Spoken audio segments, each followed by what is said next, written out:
A blast from the past. For me, Mr. Gatekeeper here. This is one of my earlier builds. I think this might have been probably about the second or third AB/C biased amplifier that I ever did. This was a build that was done for a local around here, and it made its way from the amount that I could count. It made its way around to about 4 or 5 people around the United States, you know, just trading. You know how we all use amps for a little bit and trade them, and you know, they kind of just the way the circle goes. And it made its way to a buddy that contacted me and let me know he had it or was getting it. And you know, when he got it, he could tell that possibly a few people have attempted to change a few things inside of it. And the preamp wasn't working, and somebody had wrote with magic marker, preamp, AV bias, on. Somebody put this sticker on here. I didn't put this sticker on here. Somebody done that, and actually that looks pretty good. I like that. Somebody put this on it, so I'm guessing somebody named Black Hawk owned it at one point. And on the back, it had in and out, or antenna and radio wrote on it with magic marker, which I completely understand why they would do that, because you get multiple switches, you need to know what they are. Well, back at that time, I didn't have labels. I wasn't putting labels on anything back at that time. Also, I didn't know the 100% proper way to build a 1446 4-transistor amplifier, because this was my very first 4-1446 amplifier. I had built it with 5/8 core transformers, which wasn't the best bet, which wasn't the best match. And, you know, I did my best at that time. This is probably about 5 years ago, I guess. Probably right around 4.5 years ago, I guess. So anyway, since then, I've learned a lot. And I let that guy know. I said, Bud, get that amp to me, man. Let me make a few changes to it and get it done the way it should be done. And I promise you'll be happy with it. So when I pop the top, everybody keep that in mind. This was one of my early builds. You know, you'll be able to tell it looks a little different than some of the builds I do now. But I tell you what, I still did my best and got a little creative at the same time.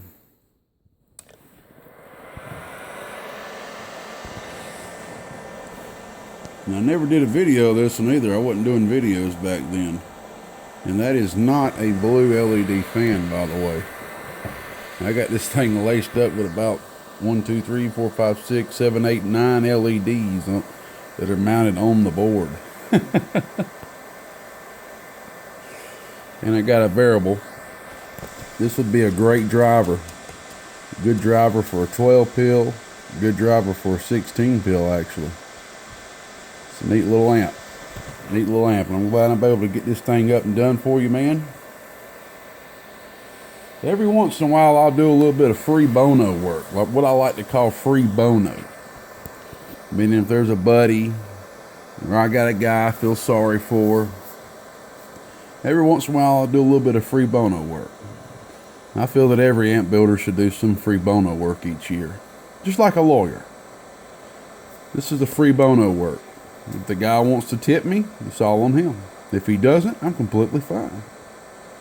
I'm happy to be able to correct some of my earlier, I guess you can call them wrongs, or ways of doing things not as knowledgeable at the time. And everybody out there knows there's been a little bit of couple of free Bono works out there, and I'm glad I was able to be a blessing to a few people. Y'all don't get no bright ideas out there now. Alright, we're going to drive it with the bench radio. We're going to drive 4 watts into it. 4 1446s. We got it in Class C. That's AB. Preamp now works. Put a whole brand new preamp in there. We'll turn the variable all the way up. Turn this light on now. Since I showed the pretty blue lights, it looks nice the way it's just glowing from that vent down there, man. I like that look. And from that from that remote hole. And you can see I cleaned the box as well as I could get it clean. And I put some more feet on the bottom of it for you too, bud. Alright, man. We're on the unregulated supply. I am on the medium tap right now as well. Here's your dead key. Good low dead key. Oh yeah. Oh yeah. About 180 watts RMS. Check this out. I'm going to turn the variable back. Oh, turn it back a little bit more. So this is what I'm talking about to make a good driver. Oh, yeah. See, now you're Ned. I was about to say you're Ned Duts on. You're dead nuts on 100 birds. See? Oh, yeah. Oh, yeah. Oh, yeah. Dead nuts on 100 birds. Alright, we'll turn the variable back up. PEP switch in. Oh, yeah. There's you about 510 watts PEP. Flip it over to the high tap. Oh, not that much of an increase right there. RMS. Oh, yeah. Oh, yeah. Almost 200 watts. This is a high drive, y'all, so let's go ahead and give it a little bit more drive. Go ahead and hook up the hot radio.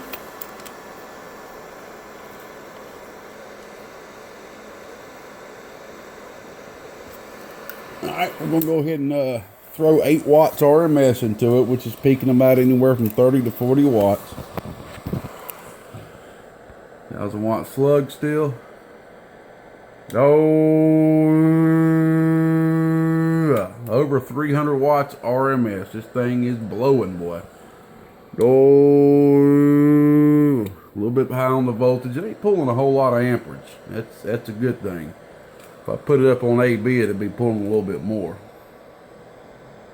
Oh, right there about 310, 320 RMS. Put on peak. Before I do this, I'm going to explain to a lot of people. This radio down here is not a peak making radio. It is more designed for RMS wattage. That's why you'll see me get RMS gain out of it. And sometimes you won't even see the peak increase at all. It's a clean radio. It's back down to 8 watts RMS. And it's good for making RMS wattage. Okay. Now, if I hooked up this top radio up here, you would see peak increase, but you wouldn't see the RMS increase that much. It's a little dirtier of a radio, because a lot of that high peak stuff is just harmonics. Anyway, here's the peak, 1,000 watt slug. Go. Same thing right there, about 500 or so watts. Alrighty. You know what? I didn't show the dang input tune. I keep forgetting to do that in my videos. If I can remember, I'll always stop and hook my bench radio back up so you can. I had a nice fellow send me a schematic showing me, hey, you should hook your hot radio up and your bench radio up at the same time with a switch.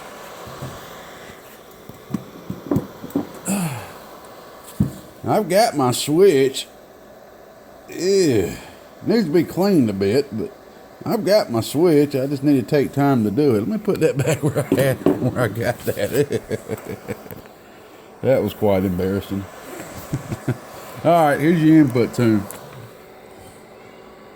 10 watt slug. Oh, let me turn my radio on. I used to do that a lot, y'all, when I first started making radios. I've gotten better at that, okay? Y'all be easy on me out there. Oh, beautiful tune. You can barely see that thing move. Look at this. Oh, yeah. Oh, yeah. That ain't faked with no input padding, y'all. Uh-huh. If you truly want to see what your input tune is, by the way, check your input tune, your reflect, before your padding. Input padding can soak up input reflect and hide it. Which in a sense it is being soaked up, but it's better to have it. It's better to have the boxes reflect out of there before you put your input padding on. Okay. A lot of y'all it's probably went over your head, but some of y'all it didn't. Variables all the way up, no input padding. Oh,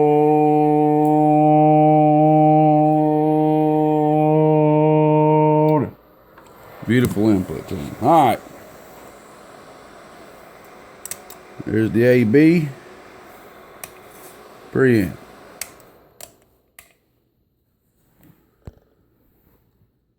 Class C. Class C with a sideband delay.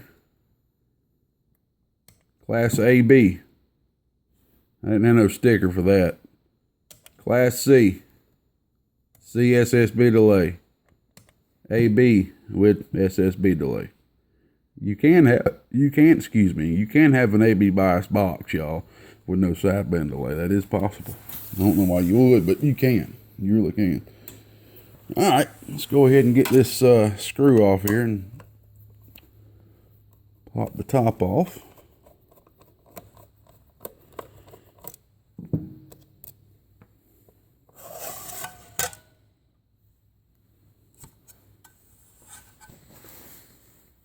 There she is. Isn't that one compacted amplifier? Good God Almighty. I think I'll hold it from this angle right here. So as you can see, man, I took the 5/8 cores out, dropped some 1-inch in, which works great with these transistors.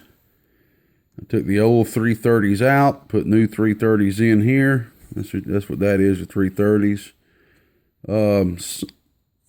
I have no idea why, but somebody had took the 100 ohm balancing resistor off and replaced it with a 39 ohm resistor. I don't know why that happened. Another thing, somebody had unhooked the variable for some reason.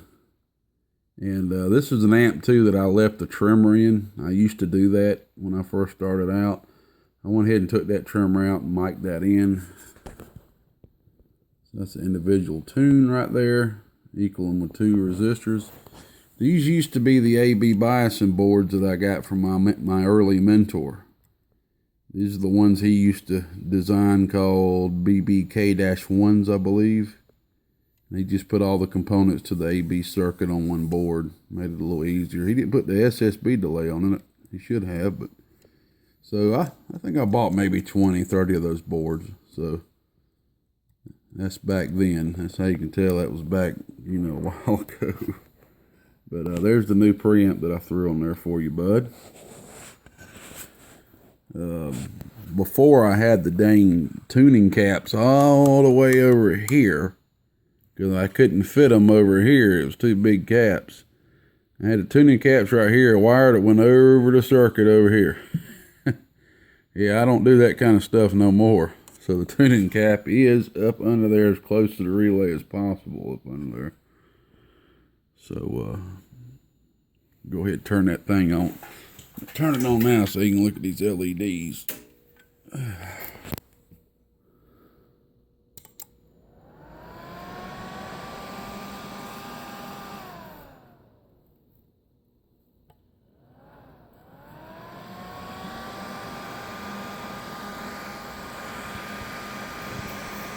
Yeah, I got got 1, 2, 3 on that side on the board, 1, 2, 3 on that side, and 1, 2, 3 right here in the front.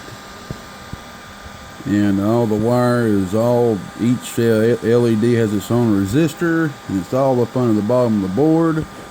And whew, that was some wiring, man.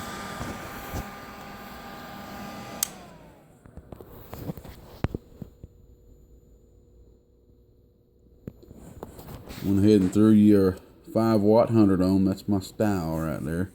That's another thing. The 100 ohm resistor that was right here was broke off and literally laying flat.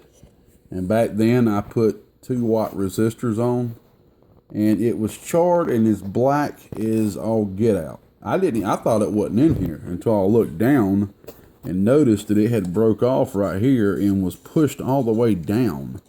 Literally down, wedged down there near the heat sink. And I pulled it off, and you know, there you go again. That's a prime example, especially for an amp like this. People can be working this variable. You know what I mean? People can be working this variable. So it's good to have a good strong resistor right there. Even a 3 watts better than a 2, you know. So there she be, man. I think that's about it. I resoldered the AB chokes here, carrying the B+, and we'll get this top on it, man, and get it shipped back to you, man. I want to thank you for your patience. I know you did wait a while for this. It's a blessing, man, you being as nice and as patient as you was. I wish everybody could be like you, man. And I've had a lot of people that have been, and it's been great. Go ahead and I'll just leave this Anderson on here for you, because it was already on there. So there she is, man. And I put a regulator on this thing with a resistor back then. I don't know why. That regulator is still working. Blows my mind. Mr. Gatekeeper. A free Bono rebuild. I guess you can call it a rebuild. Or so let's call it an upgrade. A free Bono upgrade. Northeast Georgia, God bless. 73rd, y'all.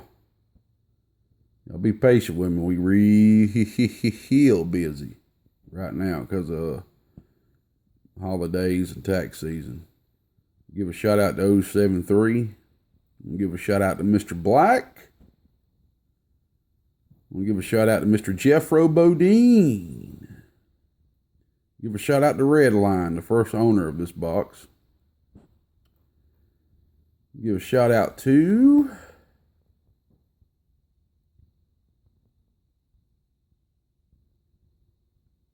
what's his name? I can't remember his name now. We'll give a shout out to Real Deal. Ain't heard a lot from you, bud. Hope all's been well with you. The master to DC power.